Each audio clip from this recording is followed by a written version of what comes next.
రెండిటికి కూడా మంచిది అధ్యక్ష. పండేటటువంటి పంటలలో దిగుబడిని పెంచేటటువంటి ఆస్కారం కూడా తేనెటీగలతో ఉంటుంది అధ్యక్ష. అట్లానే గిరిజన ప్రాంతాల్లో ఉండేటటువంటి గిరిపుత్రులకు ఉపాధి అవకాశాల కోసం అందరు ప్రభుత్వాలను కూడా వెతుకులాడుతూ ఉంటాం అధ్యక్ష. అదేవిధంగా మైదాన ప్రాంతాలలో ఇప్పుడు వికారాబాద్ లాంటి ఏరియాలో ఎక్కడైతే సన్ఫ్లవర్, ఓమ ఇవన్నీ పండిస్తారో వాటిలో ఇంటర్లేసింగ్ క్రాప్ కూడా హనీబీస్ని పెంచేటటువంటి ఆస్కారం ఉంటుంది అధ్యక్ష. ఉమ్మడి ఆంధ్రప్రదేశ్లో ఉన్నప్పుడు తెలంగాణ ప్రాంతం వివక్షకు గురై మరి ఇక్కడ హనీబీ కాలనీస్ 0 ఉండే అధ్యక్ష, కేవలం 0 ఎక్కడ లేకుండే. వాటిని తెలంగాణ రాష్ట్రంలో మనము కష్టపడి 15,000 కాలనీలకు పెంచుకోవడం జరిగింది అధ్యక్ష.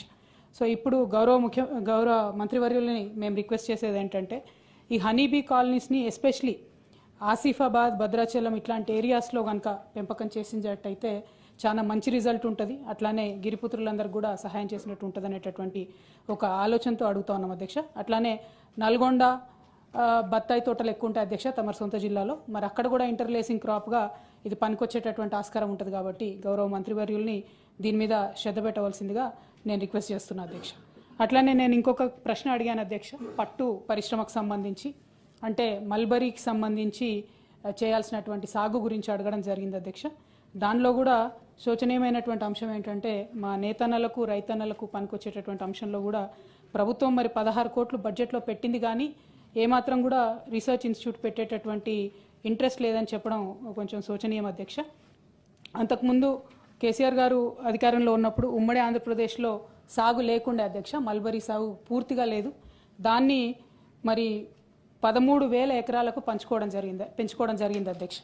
అట్లానే మనము జగిత్యాలో గౌరవ పెద్దలు జీవన్ రెడ్డి గారు మేమందరం కూడా కలిసి కొంతమంది యువ రైతుల్ని మరి ప్రోత్సహించి మల్బరీ సాగు అక్కడ కూడా ప్రయత్నం చేసినాం అధ్యక్ష. అయితే చాలా తక్కువ సంఖ్యలో వాళ్ళు ముందుకు వచ్చినారు. అక్కడ అగ్రికల్చర్ కాలేజ్ ఉంది కాబట్టి జగిత్యాల క్షేత్రంగా మల్బరీ ఈ మన సిల్క్ వామ్ రీసెర్చ్ స్టేషన్ పెట్టినట్టయితే చాలా ఉపయోగంగా ఉంటుంది అనేటటువంటిది కూడా రిక్వెస్ట్ చేస్తూ ఉన్నాం అధ్యక్ష. గౌరవ మంత్రివర్యులు దృష్టికి తీసుకురావాల్సినటువంటి మరొక ముఖ్యమైనటువంటి అంశం ఏంటంటే ఇప్పుడు ఈ సెరికల్చర్ డిపార్ట్మెంట్లో అధ్యక్ష 650 వరకు అలాటెడ్ జాబ్స్ ఉన్నాయి అధ్యక్ష. గత 15 నెలల్లో దాదాపుగా 400 మంది రిటైర్ అయ్యారు అధ్యక్ష. సో వారి స్థానంలో మన కాకతీయ యూనివర్సిటీలో అధ్యక్ష పీజీ డిప్లొమా ఉంది సెరికల్చర్లో.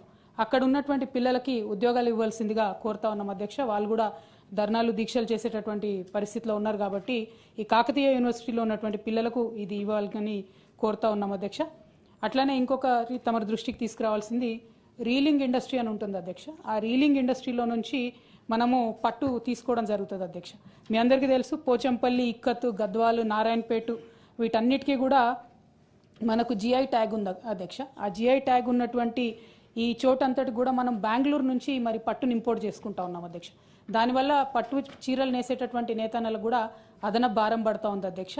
మేము కేసీఆర్ గారి హయాంలో ప్రతి పట్టుగుళ్ళకి 75 రూపాయల చొప్పున వరుసగా డబ్బులు ఇచ్చుకుంటూ వచ్చాం అధ్యక్ష. తమరు వచ్చినటువంటి సంవత్సర కాలంలో 8 కోట్ల రూపాయలు నేతన్నలకు బాకీ పడ్డారు అధ్యక్ష. ఆ బకాయిలను కూడా త్వరగా రిలీజ్ చేయవలసిందిగా కోరుతా ఉన్నాం అధ్యక్ష. అదేవిధంగా గౌరవ మంత్రివర్యుల దృష్టికి తీసుకొచ్చేది ఏంటంటే ఎన్నడూ లేని విధంగా కేంద్ర ప్రభుత్వం జీఎస్టీని విధించింది అధ్యక్ష చేనేత వస్త్రాల మీద. దాన్ని మేము మ్యాచింగ్ గ్రాంట్ ఇస్తాము, మా రాష్ట్ర ప్రభుత్వం నుంచి జీఎస్టీని చేనేత మీద మాఫీ చేస్తామని చెప్పారు అధ్యక్ష.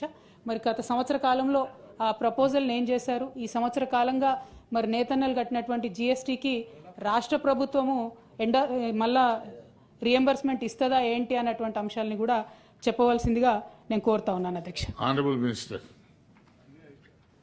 అధ్యక్ష